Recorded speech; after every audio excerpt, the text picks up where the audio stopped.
पूरा प्रसाद करते नहीं से में प्रसाद करते तो अंदर रकाल पिల్లर వేసి ఉంటారు అనేక రకాల ఇంట్లో తిన్న ఖర్జూరం పండు కూడా శివరాత్రి రోజున ఖర్జూరం పండు కాబట్టి ఆ అంటే స్టోర్ పెట్టడం అనేది ఎక్కడ వేస్ట్ చేయకుండా విత్తనాలు కూడా కాపాడుకుంటారు ఇలాగే సీడ్ బ్యాంక్ అనేది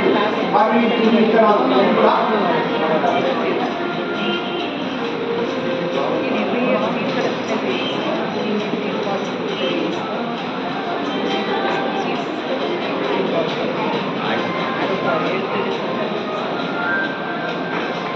లీవ్స్ అంటే ఒక రోజు ఉంటుంది కాబట్టి ఫ్రెష్ లీవ్స్ తీసుకొని చిన్న చిన్న ఆకుకూరలు చాలా చక్కగా తయారు చేస్తారు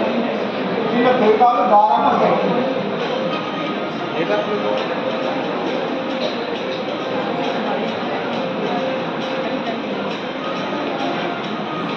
యూట్యూబ్లో మల్లేశం బాగా చాలా మీకు మంచి పాటలు వీడియో చూసినసేపు మీకు చాలా ఆనందంగా అనిపిస్తుంది ఇక్కడ సౌండ్ రావట్లేదు కాబట్టి చనిపోయి వాళ్ళకి ఇబ్బంది పడుతుందా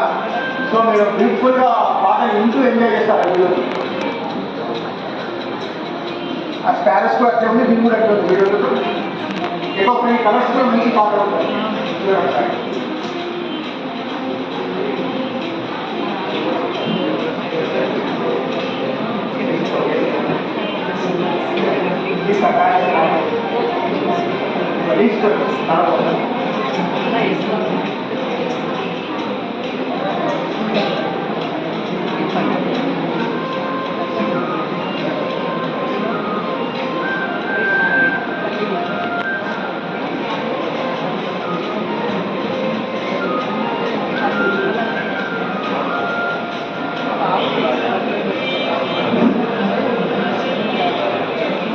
గింజలు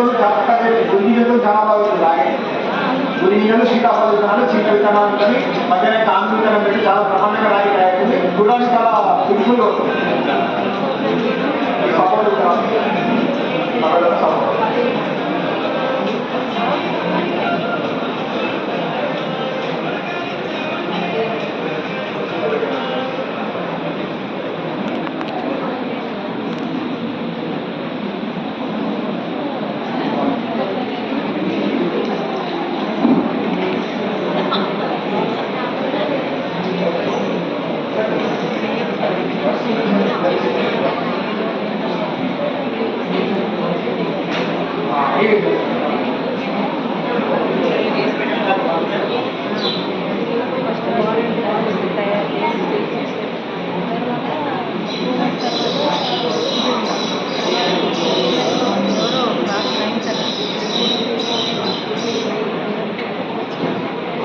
Thank you.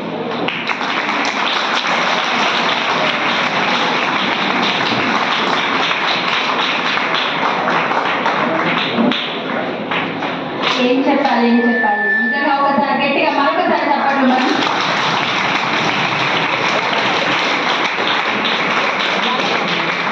మాటలు ఎంతమందినే చెప్తారు కానీ వాటిని ఆచరణలోకి తేవడం నిజంగా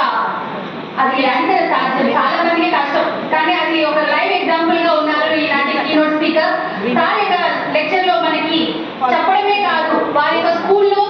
వారు నిర్వహిస్తున్నటువంటి విత్తన బంతుల తయారీ కానీ విత్తన రాఖీలు కానీ మరియు సహజమైనటువంటి పుష్పాల నుంచి తీసినటువంటి రంగులతో హోలీ పండుగ అంటే మనందరికీ ఇష్టమే ఆ పండుగని మనం సహజంగా ప్రకృతి నిజంగా ఎలా జరుపుకోవాలో వారు చేస్తూ మనందరికీ నిజంగా వివరిస్తున్నందుకు సాటి మరొకసారి గట్టిగా మనము చప్పట్లతో మన అభినందనలు తెలియజేస్తాము అంతేకాకుండా అంతరించిపోతున్న పిచ్చుకల సంరక్షణకి వారు చేపట్టినటువంటి అంశాలు మనందరికీ మీ అందరికీ కూడా మన బాధ్యతని చెప్పగానే చెబుతున్నాయి అవును తరం మీదే బాధ్యత మీదే మనం ఏం చేయాలో కూడా చెప్పగానే చాటి చెప్పినటువంటి మల్లేశం సార్ గారికి మరొకసారి వందనాలు తెలియజేస్తూ ఇక ఒకటే మాట నాకు ఈరోజు ఇద్దరు వక్తలు మన దగ్గరికి వచ్చారు ఈ వర్క్ షాప్ కి వాళ్ళిద్దరు మాటలు వింటుంటే నాకేమనిపిస్తుందంటే మనందరికీ రైన్ అంటే ఇష్టమే కదా వర్షం వచ్చినప్పుడు తొలగరి జల్లు పడగానే మట్టి ఏం చేస్తుంది మంచి సువాసన ఇస్తుంది కదా అంటే ఆ నీటి నుంచి ఈ నేల వరకు వచ్చేటువంటి ఆ తొలగరి జల్లులకి మట్టి పులకించినట్టుగా మనందరం కూడా మట్టి అంటూ మన రఘురాములు సార్ చెప్పారు మన హృదయాన్ని తాకినటువంటి మాటలు ప్రకృతికి హితంగా ఉన్నాయని చెబుతూ అంతేకాకుండా వాళ్ళిద్దరూ చెప్పినటువంటి ప్రతి అంశాన్ని మనందరము మన నిత్య జీవితంలో ఆచరించి మీరు మేము మనందరము భవిష్యత్తు తరాలకి మరో జీవించే హక్కుని ఇస్తామని చెబుతూ ఇక నాకు ఒక అంశం గుర్తుకొస్తుంది. వాళ్ళిద్దరు మాట్లాడుతున్న అంశాలన్నీ చూస్తే ఒక మహనీయుడు రాసినటువంటి మాటలో 2 మాటలు తీసుకుంటున్నాను. అవేంటంటే మట్టిని తాకిన చేతులకు మరి మరి దండాలో రామ, మొక్కలు నాటిన చేతులకు పరి పరి దండాలు. మనలో పాడదామా? ఓకే, నేను మొదలు పాడుతున్నప్పుడు మీరు నాతో జాయిన్ అవ్వండి. ఓకే. నింగినే